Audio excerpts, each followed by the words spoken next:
What is up, winners? Welcome back to another high value chat on the podcast that feeds your mind, body, and soul absolutely everything you need to live the life of your dreams, whatever that looks like for you. My name is Jack William, founder of Anarchy Label and host of Before the Money. In today's episode, I had the absolute pleasure of chatting with Evelyn Garlaounis about the mindset and strategies she has used to skyrocket her brand, Garlaounis Athleisure, over the last 3 years, and her approach to building wealth in the digital space. Some of the topics we discussed include maintaining growth through the thick of Melbourne's lockdowns, learning how to be agile and pivot in business and life, manufacturing horror stories and inside tips, both hers and mine, the similarities between building a business and building a family, mental and physical burnout, the book she has read almost 40 times that has completely transformed her outlook on life, her NFT buying strategy to grow passive income streams, leveraging cash flow to build wealth, and most importantly, how she would grow her business again, knowing what she knows now. Starting this show has been the most fulfilling experience of my life because I'm ridiculously passionate about ambition. So getting to share conversations like this with you guys is an absolute dream come true. So if you want to help us, to keep bringing you incredible stories like this one, please support us by leaving behind 5 stars and sharing this with your audience. This really means the world to us. If you want to take your support just that step further, check out the range at anarchylabel.com. Save 15% off your order with the code BTM15. So without further ado, guys, I'm extremely excited for this one. So grab hold of your pens and I will see you in the episode.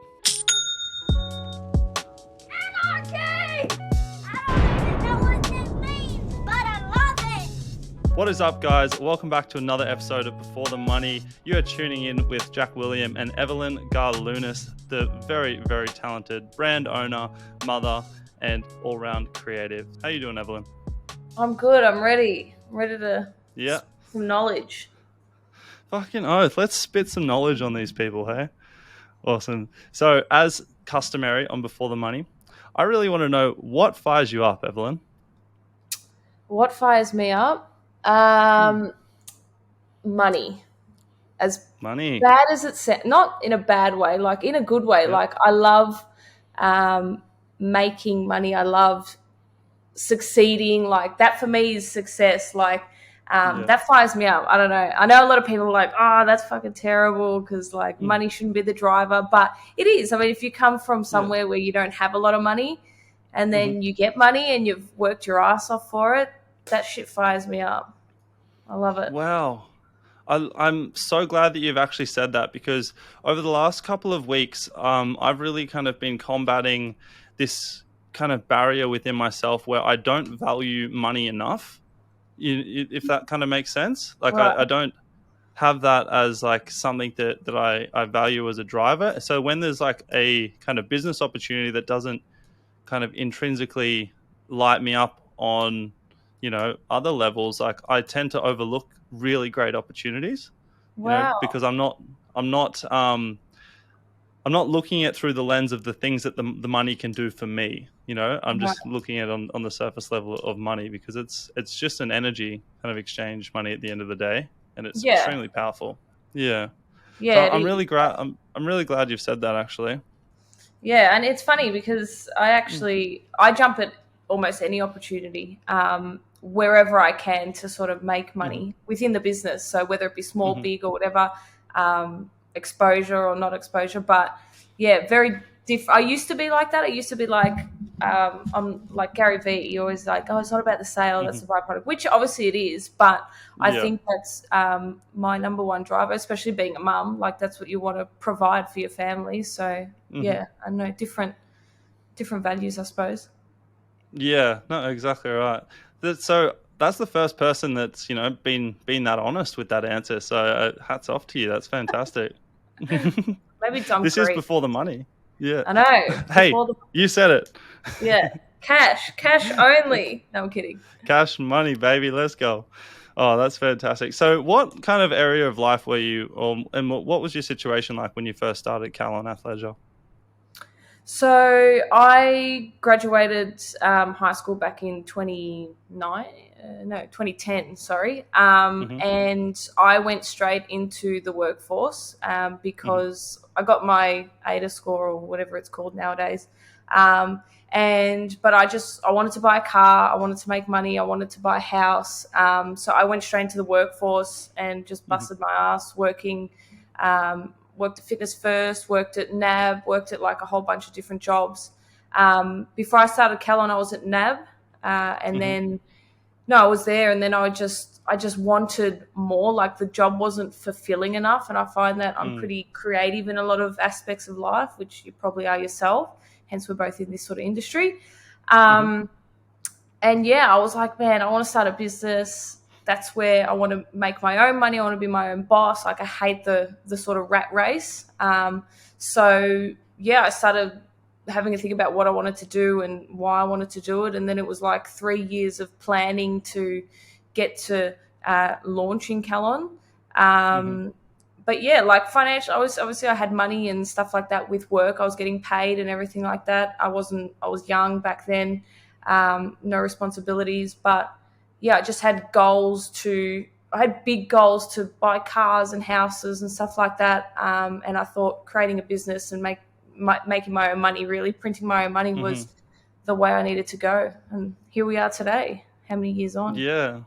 Well, it is, like there's a ceiling that you hit in any kind of position as an employee, whereas building your own business is like one of the only opportunities you have to like have unlimited success. It's really it's up to you how big you want to build whatever it is you're building. Yeah, exactly. So when you say there was like 3 years of planning that went into it, like what kind of planning was that, and why was it 3 years? Like, was it you changing the concept, or you just were really particular about what direction you wanted to take it, or what was that time spent on? Yeah, I suppose for my business, we started off with sneakers because we were originally Calon sneakers. Like we were only doing footwear. I was a massive sneaker head back in the day, so I used to blow a lot of money on shoes. I cracked the shits one day because I was like, because I'm only a size 8 in women's, which is like a 6 men's or whatever, and I could never get men's shoes. And I was like, screw this, I'm literally going to create my own sneaker range. But it's not as easy to do as obviously just saying it. So the 3-year vision that I sort of was trying to map out was, finding a supplier for sneakers took me like 12 months or something ridiculous, because there's so many unethical ways to create shoes, and a lot of international suppliers, your stock standard sort of sweatshops and stuff like that, and that's not what my brand is about, and that's not who I am. So I didn't want anything like that associated with my brand. So finding a really good manufacturer for the sneakers was really hard, and then just trialing them, like actually wearing them and making sure that they're durable and making sure that they're fit for wear, all that sort of stuff. So it took a lot of time, and then we had the vision of creating clothing as well. So that all tied into the 3-year plan, which later on developed into Calon Athleisure.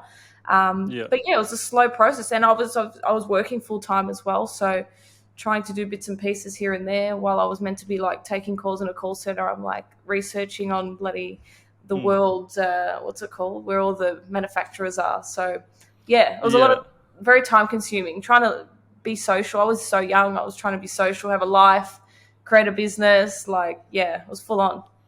Yeah, you're trying to juggle many, many lives all in one. Exactly. Yeah, it's funny like that you mentioned that, because when I manufactured my first collection, like I was so naive on how fast I thought it would take, and I not even factoring in like shipping or lead time and all this kind of stuff. It's funny that the very first attempt, you always like, oh yeah, she'll be right. It's not as easy as everyone's making it. It's not as hard as everyone makes it out to be. They're just doing it wrong. And all of a sudden, you reach all these unexpected challenges, all these little things that you don't even know that you don't know. Yeah, exactly. I think most people think that it's like grab something off the shelf, slap a logo on it and sell it for $60. Like if you want to do it the right way, that's not how you create a business. So you've got to put in the time. But yeah, it's time consuming, like even freight, receiving samples, like everything like that takes so much time. Yeah. So apart from like the finding of manufacturers early days, was there any other like unexpected challenges that you've kind of faced up until now? Obviously in business, there's challenges every day, but is there any that really stand out to you that changed your perspective on the process? I guess I think everybody in business sort of felt it. The last 2 years with lockdowns really changed the way I operate my business, and has taught me a lot on how to operate like in a crisis, so to speak, because obviously everything's overseas. We were dropping our first clothing label, the first season one clothing range just before lockdown hit. And it just happened that we had opted to do Australian made clothing. So, which absolutely flew. But then COVID hit, shut down our factory here in Melbourne. And then we were screwed. Like, we were literally screwed for 6 months. They were closed down because they obviously suffered so much financially. They couldn't have staff to reboot. Yeah. So then we had to sort of drag that overseas again. So I guess one of my biggest, piece of advice or things that I've learned in business is not to put all your eggs in one basket. Now that like we're about to start another round of slides, we've got a whole bunch of clothing coming out. Now what I've actually done is instead of just using one manufacturer, I have different sort of manufacturers working for us. In the event of something happening, we're not out of stock for 12 months. So same with the sneakers. We've been out of stock for months on some of the stuff, but the warehouse in China closed down. Then we've had to get samples sent to another one, and it's been chaotic. So that's probably one of the biggest challenges we've had. And one of my learnings is, don't put your eggs in one basket. Like, especially in fashion, you've got to spread your risk. That's super valuable. And when you say like you kind of spread around 2 different factories, are you doing that within like same sectors? Like, say for instance, you split fashion across different factories, or do you mean more so you have a shoe factory, you have a clothing factory, and you're separating it that way? Yes, or even the clothing. So the shoe factory and clothing factory is separate, but the clothing factory, we've got like 3 different factories. So one factory will do summer, one factory will do winter, and then one factory will do sort of replenish stock and stuff like that. And they're all within the same sort of area where we ship out of. But that just seemed to be the best way to do it, because you can't rely on just one factory now, especially, there's delays everywhere. So to have 3 people at the call is unreal. Yeah, that's super valuable. And I wish I spoke to you a year ago. My last 2 collections, seriously, because of like delays after delays, and then you add on top of that shipping delays. Like, I launched my last winter collection at the fucking last week of winter, and then the same with the summer collection before it. Like, but you just can't, like, then again, it's so hard to plan for this stuff. But then like the alternative is, you get something done super early, there's no delays, and you're sitting on stock fucking 6 months early. And you gotta try and store it. Yeah, 100%. And we're the plebs of the industry as well, because they'll take over, your Nikes, your Champion before us. Like, it's like, what, you've got a run of 500 units? They're like, oh, fuck off, we're going to go to 50,000 units. So they'll print theirs first or cut theirs first. So it's all that sort of shit that no one thinks about. It's been crazy. So crazy. The first factory that I ever worked with manufacturing, and it was just like a small run, like minimum quantities. And there was so many inconsistencies between like my pieces, and even like inconsistencies in stitch style from like a size medium to a size large or something. And what I figured out is that they were actually, gave my order out to like a local village, and like got like people from the village to make it. So like someone was there making the small hoodies, someone was there making mediums, and like it's just it's so funny. Yeah, that's crazy. Things like that happen. Like things like that happen. I had a similar story where they outsourced the embroidery on something that we're going to release, and it came back, and it was Calon Athleisure authentic streetwear, but it was like authentic Reet wear, so completely misspelled. And they're like, here's your sample, blah blah blah, we're ready to go. And I was like, whoa. I'm like, no, you're not. I'm like, where did you get the embroidery from? And they said, oh, we outsourced it to someone's cousin's factory. And I'm like, do not do that. So they didn't do that again. But that shit happens all the time. And that's the thing that I've found, like, especially working with China, they are so eager to help you, but if you're not if you don't say don't do something, or you're not specific about doing something in particular, they'll kind of somehow do it in a really weird way. Like the one thing I Yeah, learned, especially when I'm building out tech packs, is like the most minute detail, note it, because they're not Oh, inside your absolutely. mind, Yeah, and they'll everything. try And and they cut take, corners. yeah, Hmm. 100%. And they take what you say literally, or yeah. Like I marked this. I was doing a tech pack thing, and I'd put in there, I'd circled it like to say it was an Hmm. error, and then they sent me the drawing again with the circle that I had put on to say it was an error, thinking that I wanted it on the jumper, and I'm like, no, I marked it as an error. Yeah. So yeah, you've got to be so clear. It's full Hmm. on. It's another world, man. Yeah. It's another world. Literally, even when I write, like, especially with feedback for errors, I usually say it like 3 different ways, like the way to correct the error. Yeah, Just in case, you say it yeah. in 3 different ways, then hopefully it gets through. How long do you like? What kind of lead time do you give yourself, say, for like a clothing collection, from the original concept to release? It depends. So generally, I like to do at least 3 months.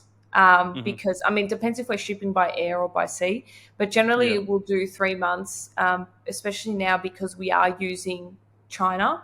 Hmm. Prior, we were using someone locally. We did literally 4 weeks. So, oh no, sorry, Yeah. we did 8 weeks. So we did, yeah, we did the pre-launch campaign and then the pre-sale campaign and then everything like Hmm. that. So, but generally, yeah, nowadays we do 3 months. Well, I try to, because I Yeah. don't want to drag it out too long. But then you've got to be really mindful. Like we're about going through it now with the slides, where I was meant to get these at the end of December.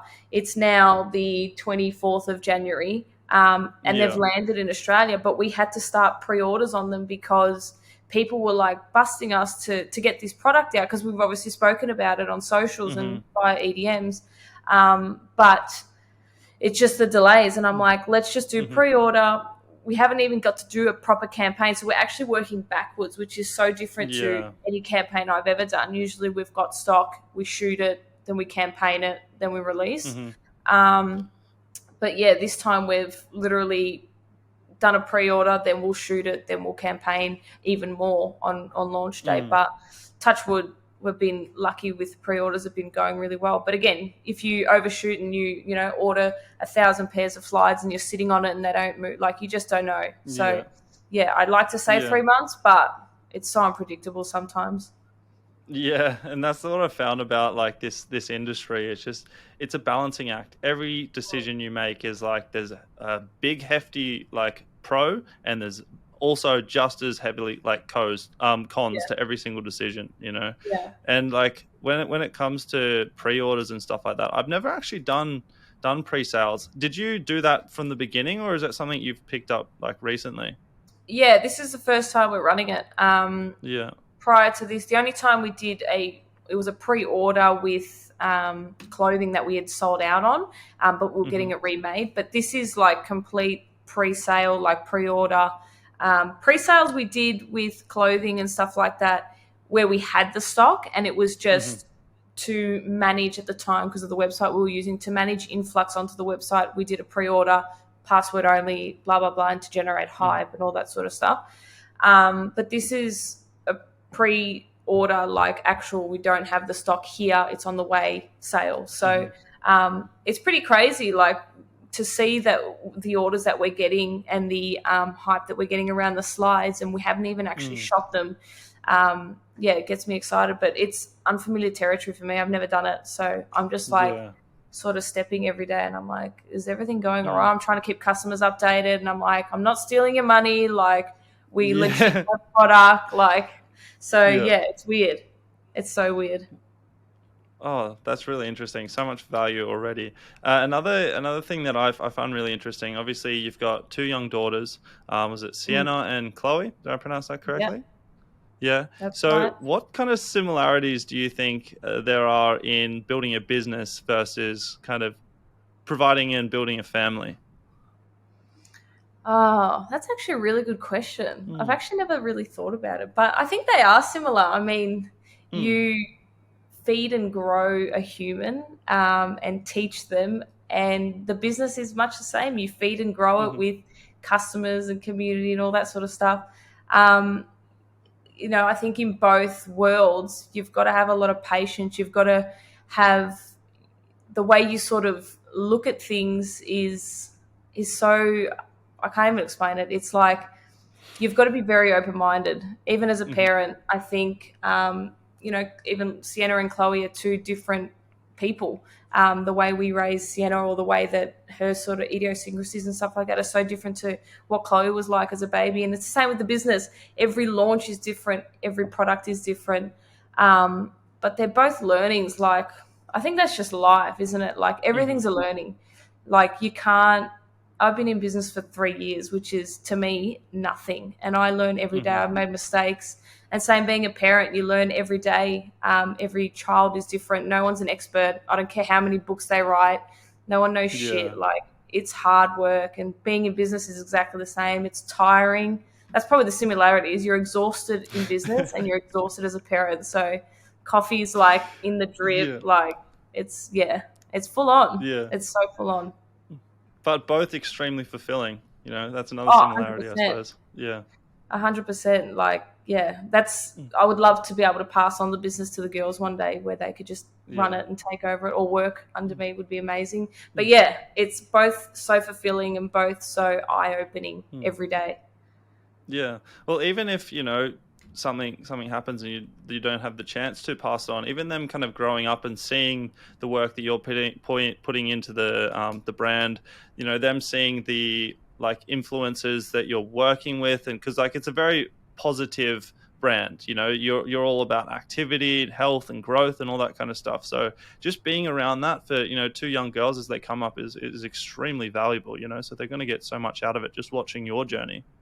Yeah, absolutely. And I think it's so important, especially in this day and age where uni and school isn't the be all and end all. I finished school and I was meant to become a PE teacher and health teacher, all that sort of crap. But I think it's so important to show kids that you can make money and you can create your own life. You can build your own empire. Like, you don't need to go to uni or do this or do what the book says. So it's amazing for them to see it, and hopefully they get value out of it one day. Yeah. Oh, I'm sure they would. It'd be impossible not to. And how do you structure your life so that make sure you're not just like working yourself into the ground in both areas? Like, you're actually enjoying time with your family. You're actually enjoying working on the business. Like, how do you make sure like you're not overworking yourself to the point of you're not getting benefit, if that makes sense? It's hard. Like, it's a hard balance. Recently we've tried to have an office set up here at home, so I am around the kids a lot more. Obviously with Chloe, I've taken a couple months off the business, which has been great. But before that, even with Sienna, we've tried, routine is everything if you're running a business and you're a parent. So I try and run my business like a 9-to-5 job, where, Monday, Tuesday, Wednesday, I would drop Sienna off at daycare or my in-laws or anything like that, and actually have a structured work day for myself. But I think being organized as well, if you're not organized in business, like in your everyday business, forget it. Like, it's impossible. And especially being a parent, every morning I need to write down what I need to do. Otherwise I'll get nothing done. But it's hard. Like, there's nights, I'm not going to lie. Like, there's nights where I'm up till like 1-2 o'clock in the morning, just doing little things with the business. And it's not necessarily, helping pack orders or anything like that. It's just doing all the nitty gritty shit, getting back to emails, seeing what's escalated or whatever. But it's full on. But I've burnt myself out. We had Black Friday last year where we were punching out I think it was like something like 150 orders, and it was like daily. And I remember being outside with my husband one night and I was literally in tears. I'm like, I am exhausted. I'm fucking exhausted. So, but it's hard. And then you got mum guilt and you're like, I'm not spending enough time with my kids, but then it's like, but you're doing it for the good. So I've now on the weekends, Friday till Sunday, unless something urgent happens, I do not do anything with the business. I'll let everything, I'll do now Monday to Friday, because before we had chats, we had everything going 24 hours a day. I would be on call or answering back to customers if someone else can't do it or whatever it might have been. But now it's like my weekends are my weekends. So yeah, I need to. Even at night now, even like after 8 o'clock, I'm like, no business. Yeah. Wow, that's really powerful. And what has been the most valuable outsource for you, do you think? The most valuable outsource for me is literally exercise. Mm-hmm. Like I live for it. If I don't run or if I don't go to the gym during the day, my brain just hurts. Like I think it's physical activity is so important, especially when you're in a high pressure. Especially running a business is high pressure, regardless if your business is this big or you've got 4,000 staff members. It's high pressure. It's a lot of pressure on yourself. So you need to spend time on yourself. And going out running for me is that. It's like headphones on, nothing exists except the pavement I'm running on, and that's all I care about.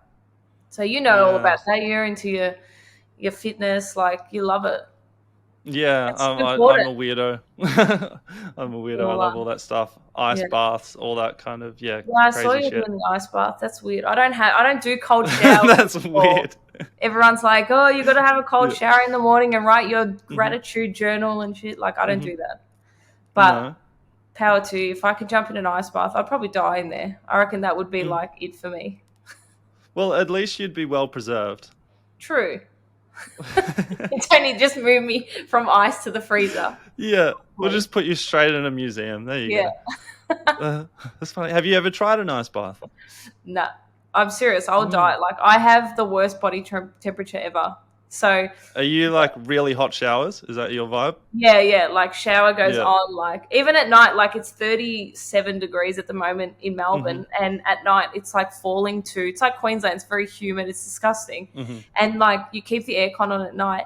But I will literally put a blanket on because I get cold, even though like I don't know what's wrong with me, but I would die in an ice bath. Like if you want to kill me, put me in an ice bath.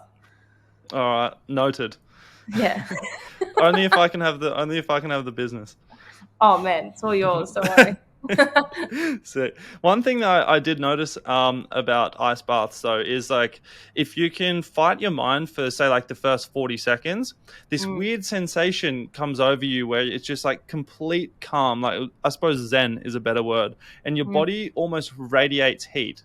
I'm sitting in the ice bath. If I've gotten over like that first 40 seconds to a minute, I can, like, I don't know if you saw my story the other day. I was in there for 20 minutes, and that's that's because crazy.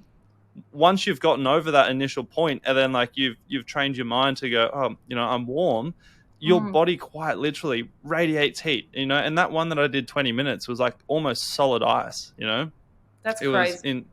It was intense. That being said, though, when I did get out, I wasn't shaking or anything when I was in there, but then I got out and then the blood started really flowing around my body. And then I was just shaking, I felt really warm, and you touched my skin and it was like hot, but internally I was shaking. My jaw wouldn't stop shaking for 40 minutes afterwards. It was, a little bit uncomfortable, but we're all here to challenge ourselves, aren't we? Yeah, look, jokes aside, I would love to do an ice bath or something like that because I love challenging your mind, and your mind's your biggest asset. So if you can combat that and control that, then so it'd be interesting. That would probably be me though, but I wouldn't go into Zen. I would probably just go into death. Like I would just sit there and someone have to pump me or something. I don't know. I think you're underestimating yourself. I might try. You're very brave. I'm sure you could do it. And at the end of the day, if you're anything like me, you can't back down from a challenge. So if there's anyone around looking, you just got to make it happen. True. Simple if as I that. see an ice bath down the road or someone's doing it at the beach, I'm going to jump in it and send a live story just to try it. I'm curious. Yeah, exactly. You got to challenge yourself, see where your limits are. And if you ever come to the Gold Coast as well, let me know, because we've got a great community of people up here that I think you'd really like to hang around, and some awesome people I'd like to introduce you to. Yeah, for sure. I'm usually up there every year towards the end of the year, but obviously we haven't been able to, so it's been so shit. But usually I'm prone to hit Broadbeach up between December 27th and January 10th, so that's my relaxation time in Broadbeach. But I've missed it. Yeah, well, maybe I'll see the end of this year. We'll see how things Yeah, go. fingers crossed. Oh, it's crazy. Like hearing you at the earlier in this podcast say, that you've been like in basically on and off lockdown for the last 2 years. Like that just blows my mind. I That it's been know. 2 years. It's Been crazy, absolutely isn't it? fantastic. Like we've Yeah. eaten shit for 2 years. It's Hmm. oh, I hate talking about it. It literally Yeah. grinds my gears. From a business, from personal Hmm. perspective, like. But you guys have been flying up there. You guys Mm. just live in a different world. I feel like in Queensland, you guys have been all right. We had Yeah. exercising was like an hour a day or something ridiculous. Like it was full on. Yeah, that's the thing. It's like, the all the states in Australia are almost like acting like different countries. Like it's Mm-mm. mind-boggling to see, like to think that this is going on. But yeah, I understand what you mean. It's like it's a conversation that's been beaten to death. Oh, 100%. Now it's just all political shit, and I'm just like, ugh, Yeah. give us a break. Yeah. So on a more positive note, what's your kind of approach to learning? Are you much of a reader? You love podcasts, all that kind of stuff? I'm not a reader. Well, Yeah. I actually believe that I've been living with ADHD for the last 29 years of my life, Lucky undiagnosed. you. So I know explains a Yeah. lot, but Yeah. so I It's am a getting it looked superpower. at. But yeah, so I Hmm. hate reading. I can't read. Like, no, I Hmm. can read, but if I'm reading, I'm thinking about like 601 other things. Like I can never focus on reading or anything like that. So I'm Hmm. very visual and I like audio. So yeah, Yeah. podcasts, YouTube, everything, like anything like that, talking to people. That's how I learn. I'll read things Hmm. if I need to, but I don't grasp as much as I would listening to something because I just can't focus on the words. There's like too Hmm. much going on in my life. But Yeah. So have everyone's you different, I delved into suppose. audiobooks? Yeah, so I Hmm. that's where I'm always on the Audible app, listening to Yeah, it's brilliant. whatever I can. So I've actually listened to David Goggins' book maybe 40 times because I'm obsessed with Yeah. it. So, but Yeah. yeah, just little shitty podcasts here and there as well. Mm. I get value out of, even though they're not hyped up or big or whatever. Mm. But yeah.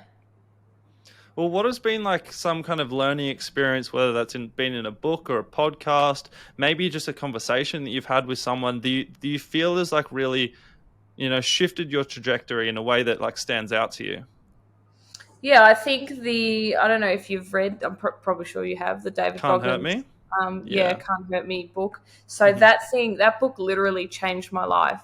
Yeah. I, and I think it's done it for a lot of people, but I think anyone can read a book or listen to a book and be like, yes, sweet, cool story. But I really took the learnings out of that book and put them into practice in my life, and it changed my life, my routine, my mindset, everything like that. The way I look at things and the way I react to things. Hmm. That book literally changed my life. So I tell everybody, I'm Yeah. like, you've got to read this book. But again, some people will read it or listen to it and just take it as a story. They don't actually put it into action or put into plan. Um, Mm. so yeah, that's probably the biggest thing I've ever read. Like I've read even the Gary Vee books and a couple other people's books, but they're nothing spoke volumes like David Goggins. Yeah. It's just like hearing his story and like the difficulties and the challenge that he put himself up to, and like yet he just kept on coming back for more. It's just like, where on earth does he find it? It makes Yeah, you feel like you're not doing enough in like a positive way, if that kind of makes sense. Just 100%. listening Yeah, to his outlook, he's like really leading by example. He's not just yeah. talking about ways to improve yourself, he's doing it. That's it, and that's what I think. A lot of nowadays, it's easier to just sit and complain and not take Mm. action. But you listen to people like him, his stories, where it's like to see what he went through and to keep going makes you what are you complaining about? Like you've got it Yeah. easy. Everyone has their own battles, and I get all that. But yeah, you can't just. One thing I learned is you can't just sit there and go, woe is me. So you've got to fucking get out there and make it work, Mm. whatever it is. Just got to keep grinding. Yeah, no, I get that a lot. And what do you think your strengths are as a human being? I know it's a big question, But I'm really curious to like the way that people view themselves, you know. My strengths. I don't know. I think I'm very personable Mm-hmm. as me. Like I think I find it very easy to have conversations and all that sort of stuff. But like I was saying before, I reckon I'm very creative. Mm-hmm. Whether it's playing instruments or drawing, or not that I'm a Picasso or anything like that, but I can design like a sneaker and a Yeah. garment, all that sort of shit. But yeah, I think I'm very creative. I think my strength is I'm very impulsive, which is really like um, Interesting.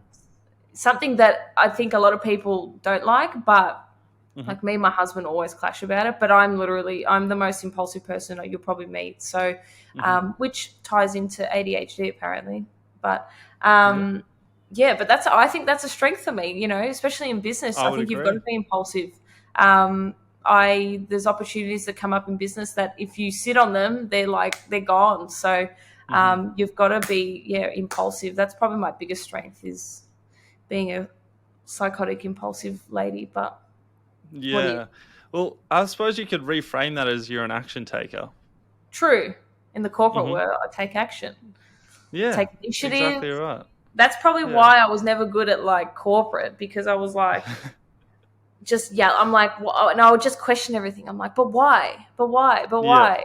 And my bosses were like, shut up. And I'm like, nah. So yeah, you take Yeah. action. You're a doer. Like you gotta. I just move quick. Like I love it. Yeah. I love it. And you seem to be Yeah. much the same. Like you seem like you're very quick on your feet. Like you've just got a lot of shit going on all the time. It's the best. Mm. Yeah. Well, if sharks stop swimming, they die, and I feel like I'm very much the That's same. true. Yeah. That I like that. Shark stop That was when off they the dome. I might have to use that one more often. damn. I really like that. I'm gonna steal Yeah. that. Yeah. Copyright Jack William, 2022. You heard it here first, gents. Yeah. Oh, that's fantastic. So I know you're huge into the NFT space. I see you posting about it all the time. So it would Yes. be rude of us not to go there. Do you have any plans for a Calon NFT? Do you know what? We spoke about it. It was funny. Like I'm sure Nike and Adidas were working on it before I Hmm. was even born. But I think you started the trend, actually. yeah, you reckon? Fuck, hope Yeah. so. Copyrighted. But it was funny because before like 3 months ago, I was looking into NFTs for myself. And then I Hmm. was like, I was reading into the metaverse and all that sort of crap. And then I said to my husband, I was like, dude, I'm like, why don't we create a Calon NFT? We'll do a roadmap. We have wearables where everyone can have their sneakers. Anyone that's purchased an order will get a wearable through the metaverse, all Hmm. this sort of stuff. And we genuinely spoke about it and we were like, looking at making it happen. But then Adidas went into it, Nike went into it, and then it just got out of control. Like it's full on. Like I think Mm. I know someone, I don't know if you know the Sneaker Laundry.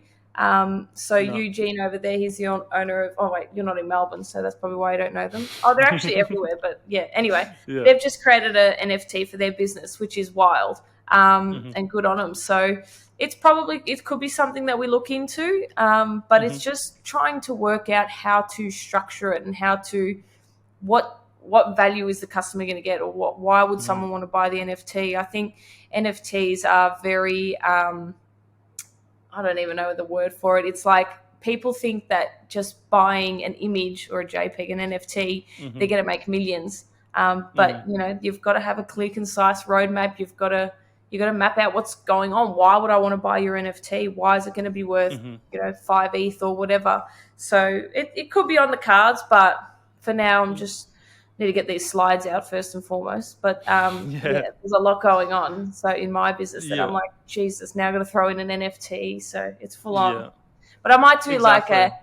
a close group because everyone keeps asking me. They're like, "Oh, can you like share like all these tips and tricks?" And I'm like, "Yeah, but I don't want to give financial advice. Like it's just my Mm. opinion."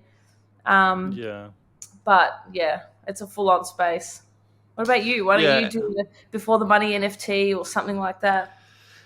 You know what? Like it's literally been the tiniest little thought in the side of my mind for a while, but I haven't I haven't even given it the respect it deserves to kind of look into it. Obviously I own some NFTs and stuff like that, and I've been in the crypto space since 2016. But to me personally, the making an NFT like for the brand, I can see myself moving into that space when the metaverse is a little bit more accessible. I know that's probably not the right viewpoint because it's best to get in early, but at the same time it's like I'm going to focus on where my customers are right now, because that's what pays the bills. One thing though, are you familiar with the Gym Bros NFT collection? Yeah, I actually almost bought into them, but I didn't. Yeah, so Friesma, the guy who kind of started that, he works out here at the house every now and again. So I was having a chat with him, and he's really interesting because he's actually connecting a clothing brand to the Gym Bros, and so one of the ways that they're rewarded for owning a Gym Bros is you get 50% off all collections for your lifetime, and you also get limited edition, like you get gifted limited edition clothing pieces, as well as they're doing like a gym and all that kind of stuff as well that the Gym Bros will be like an entry to. So I feel like if I were to do an NFT, it would have to be something along those lines where they're not just buying the artwork, they're buying into like, the VIP into the business kind of thing. Yeah, and I think that's like I was saying at the beginning of the podcast, money's my biggest driver. So when I purchase NFTs, my goal is to make money via these NFTs, and it's not necessarily flipping them, it's more passive income NFTs.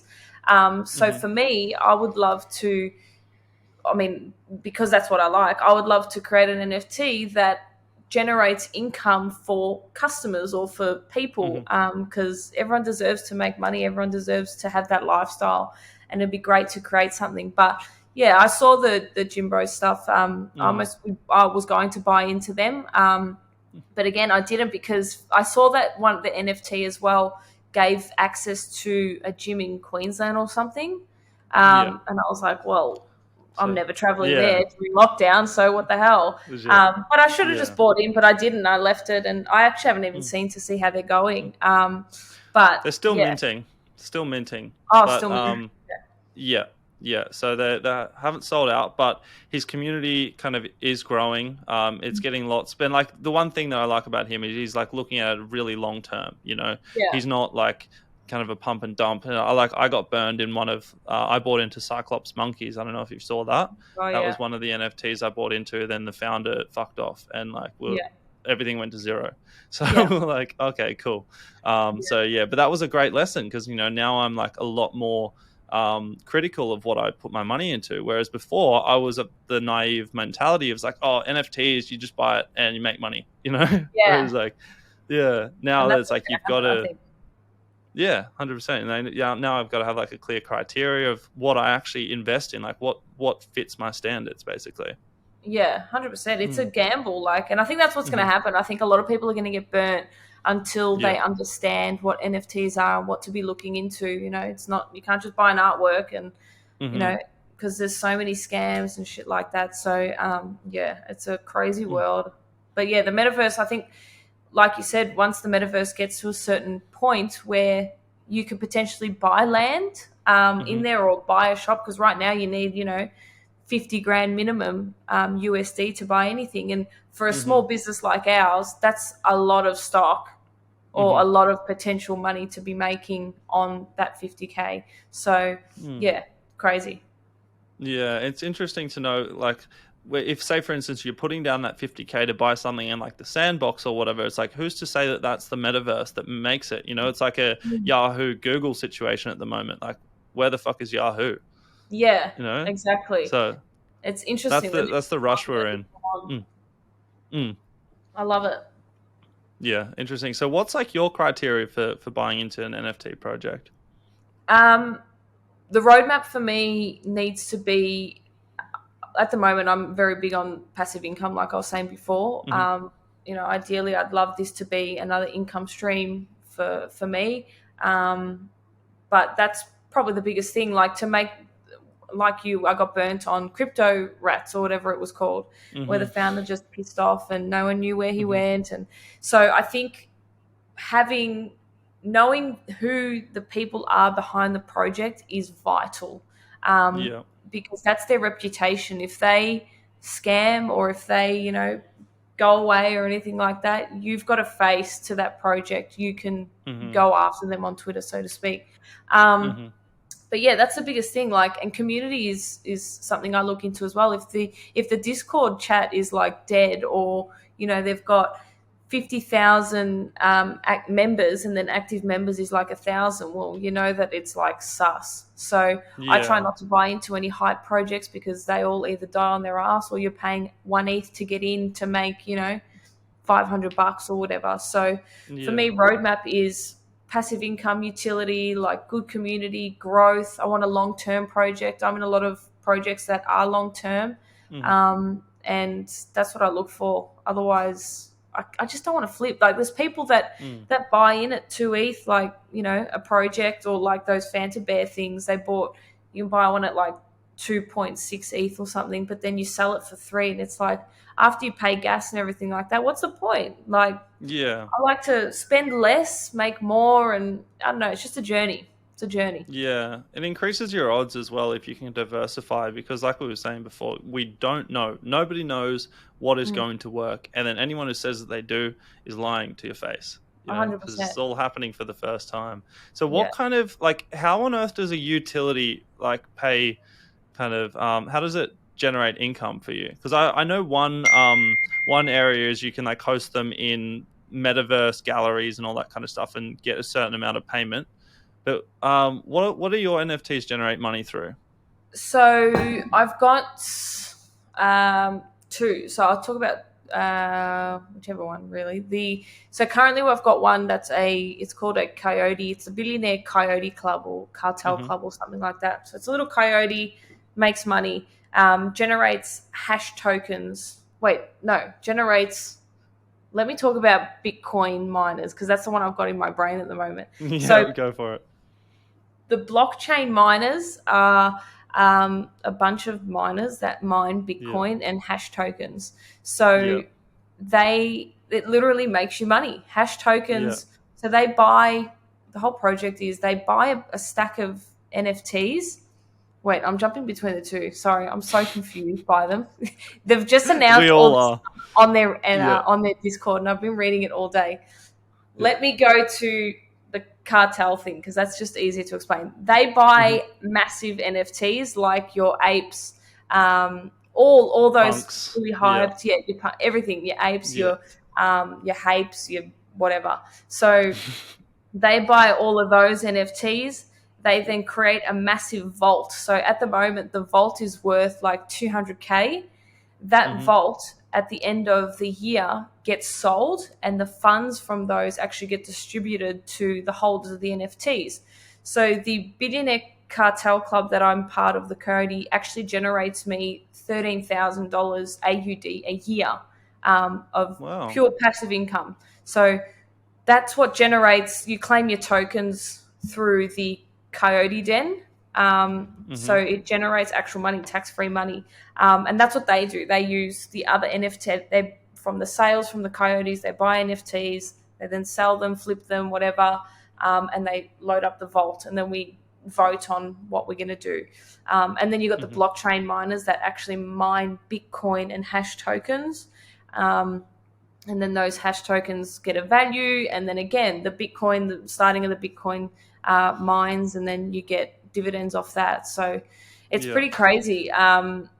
I know that some of them are like a play to earn thing as well, where you actually are in the Mm-hmm. metaverse playing a game, which I think is cool too. But I personally don't have time to sit on a laptop playing Sims and make money or whatever with two kids. Yeah. It's impossible. So I don't do Mm-hmm. those NFTs. I'm more about the passive income stream that sort of generate themselves and work Mm-hmm. on their own. So, but yeah, the ultra miner one is flying at the moment. Like, I think I spent on 3 of those $1,000, and one's sitting at like 1 ETH already, and the others are at Wow. half an ETH. So it's pretty crazy. Plus, they make As money. well So as the income. Yeah.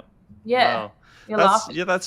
That's interesting, because that's kind of like shifted my entire approach as well, because it's the same kind of idea when you hear people talking about investing in the real world. It's like, why why spend your money on something that, you know, you're not going to earn money until you sell it, like a house or something, for instance, to live in. Like, you're not going to earn money on it until you sell it. Whereas if you were to put that money into a rental property, then generating income allows you to then leverage yourself and grow your wealth a lot faster.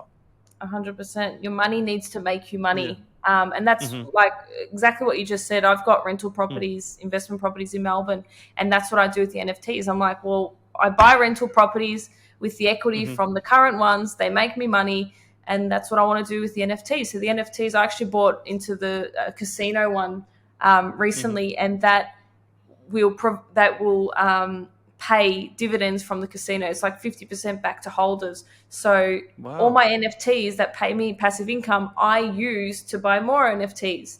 I'm not outlaying my cash. So use your money, like, what you just said, 100%.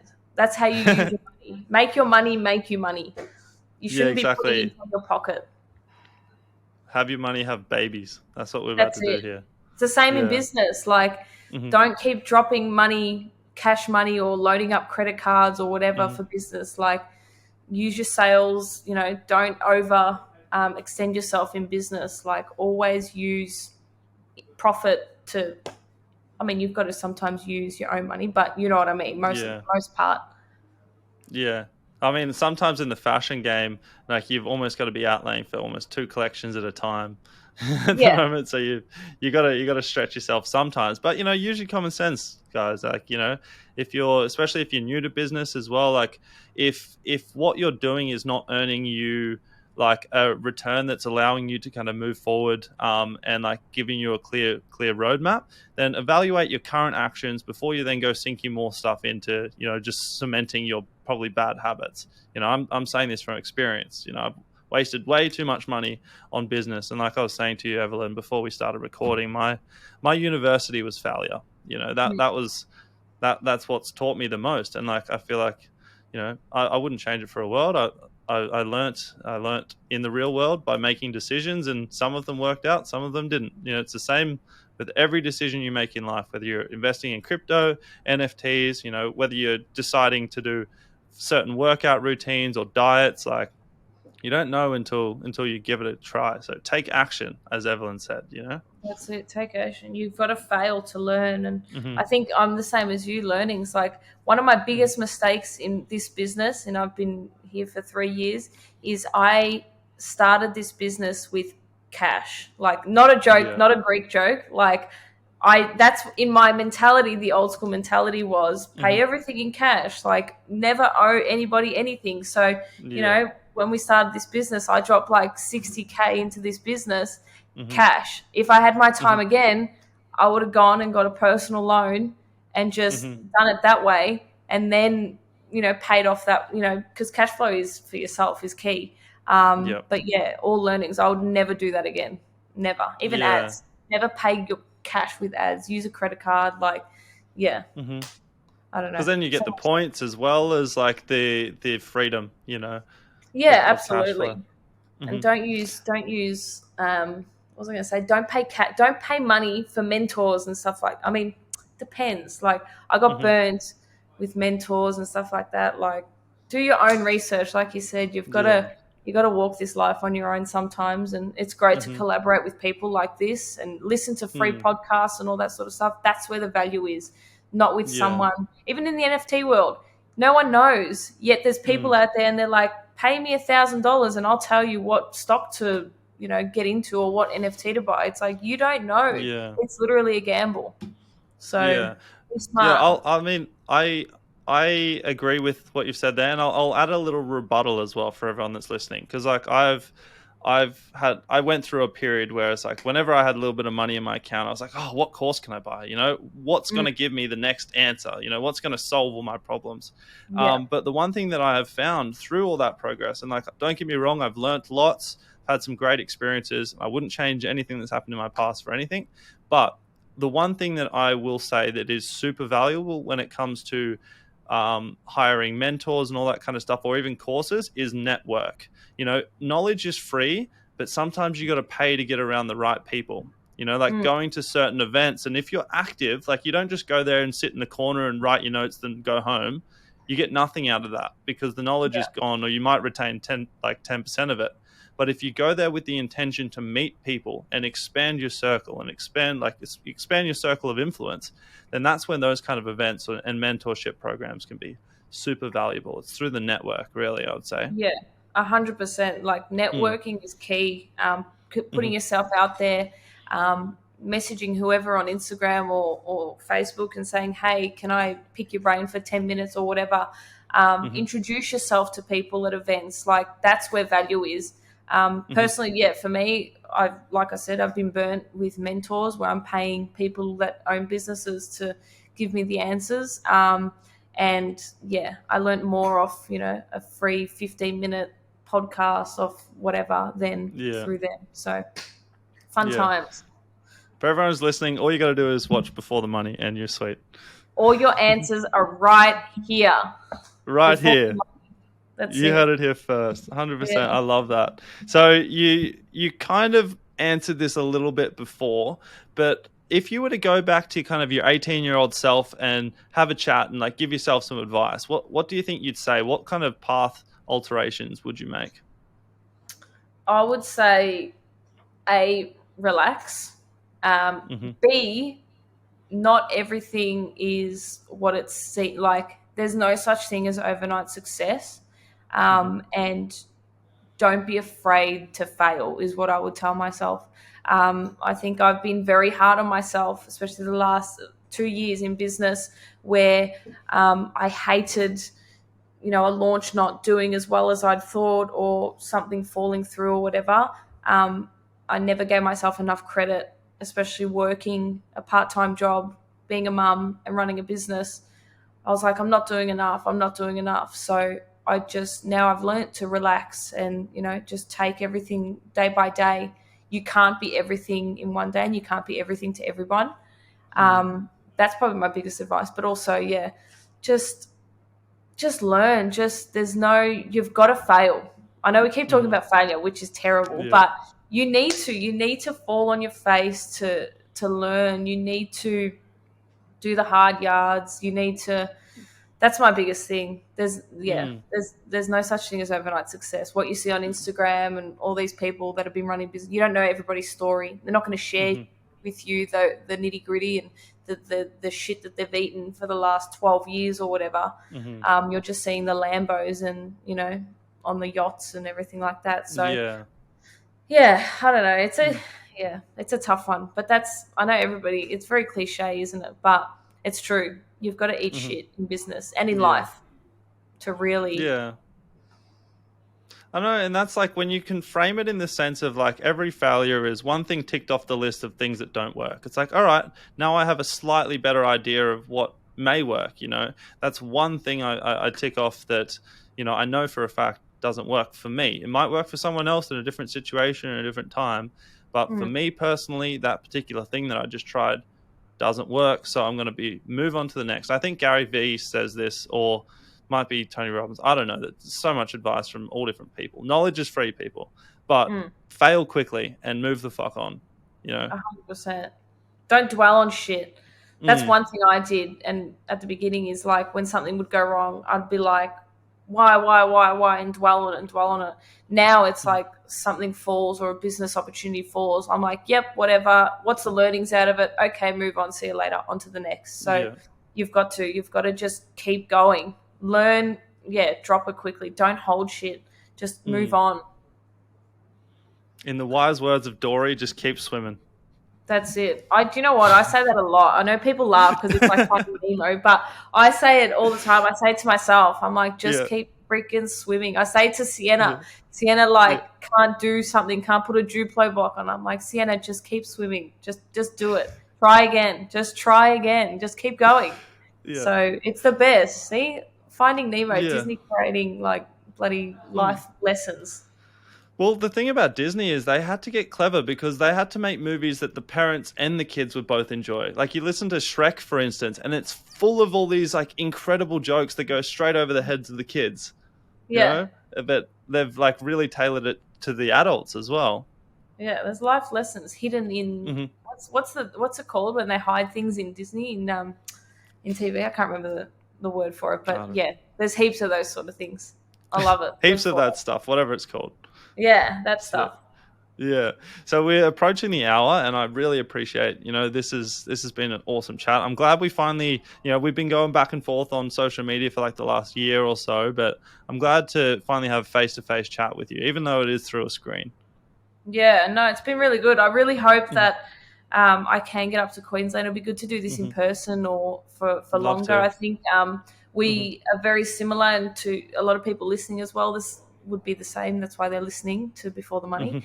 But views and the way that we think and all that sort of stuff, and these sort of podcasts, I truly believe are like where everybody will get value from. Listening to real life stories rather than some paid influencer talking about I don't even know what. But yeah, this is the real shit, and this is where you're going to learn things.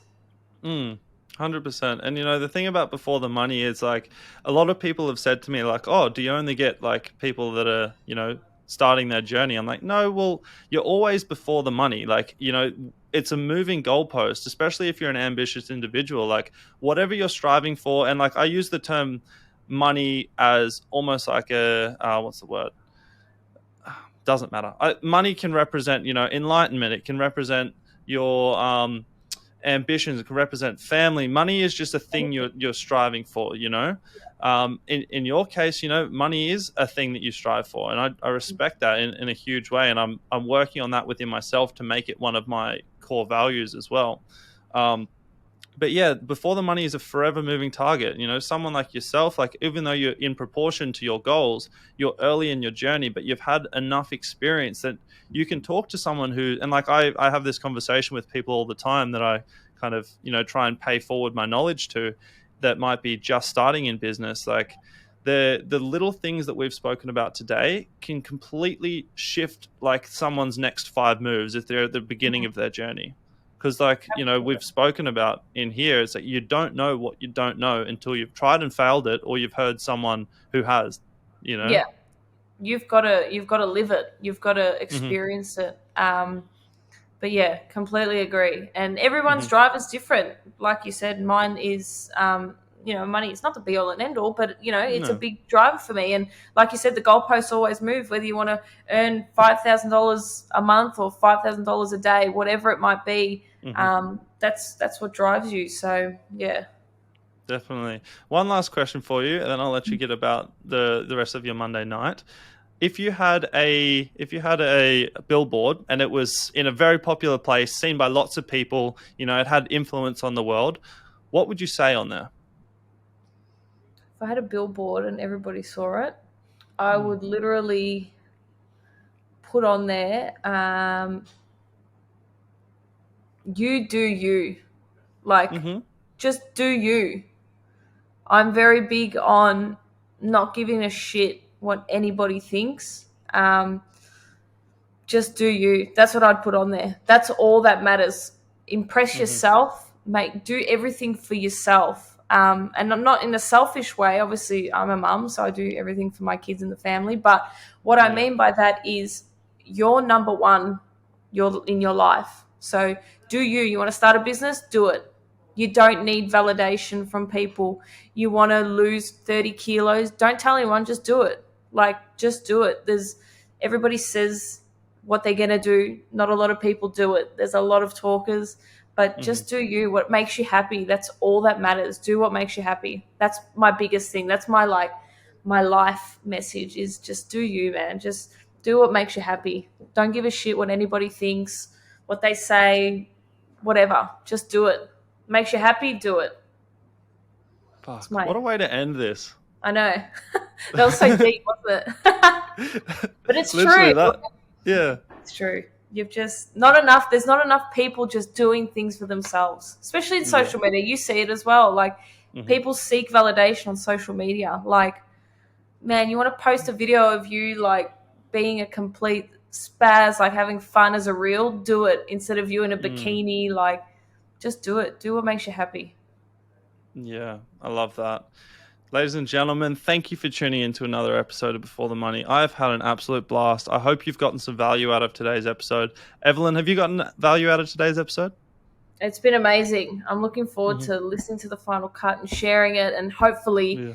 even just one person listens to something that was spoken about today and like you said, changes their direction or Mm-hmm. allows them to, see things differently or view things differently, hopefully. Yeah. Otherwise, I'm just a shit talker. I reckon that's a guaranteed for everything you just said then. So we've been dropping value on it. So I really appreciate your time, Evelyn. Like I said before, so glad we actually got a chance to have this conversation. If you would like to reach out to Evelyn, all her social medias, the brand website, Callan Athleisure, and the Instagram is all in the show notes as usual. So feel free to reach out to her. Go check out the stuff. Go check out the brand. Give them a follow. As you guys have understood through this message, like business is really fucking hard. So your support goes a long way, seriously. So is there any final things you want to say to the Before the Money audience, Evelyn, before we close out? Support everyone. Don't worry about the celebrities. Support the little people. Support your locals. Support everybody. Love everyone. Like, just fucking look after each other, man. The world's crazy. Look after those close to you. Damn. Yeah. Oh, all right. We got to sign this off. Others are going to be here all night. Good job. Awesome. Good great work. Thank you so much, guys. I will see you all bright and early next week for another episode. This has been a blast. Thank you for tuning in. Peace. Thanks for hanging out, team. My intentions with today's chat was to leave you with a jolt of inspiration and to remind you that you already have everything you need to build the life of your dreams. Knowledge is only powerful when we implement what we have learnt in the real world. So go take some action on what you have learnt today, expand your comfort zone, and make a difference to your life and the life of those around you. All the links discussed, as well as how to find me, will be listed in the show notes below. If you are feeling compelled to support our mission here at Before the Money because you got some value from today's episode, there are 3 simple things you can do right now to make the world of difference. Number 1, leave behind a 5-star review so that all newcomers know that we bring the goods. Number 2, share this episode to your story or send it to a loved one. We love interacting with you guys on social media. It really does warm our heart when we see you guys sharing it amongst yourselves. Number 3, there is a link for you to donate a few dollars below. Help us really level this shit up. We're taking Before the Money so seriously in 2022, and we have some incredible guests lined up for you, just full of wisdom and value. So, as always, Before the Money is proudly brought to you by AnikiLabel.com.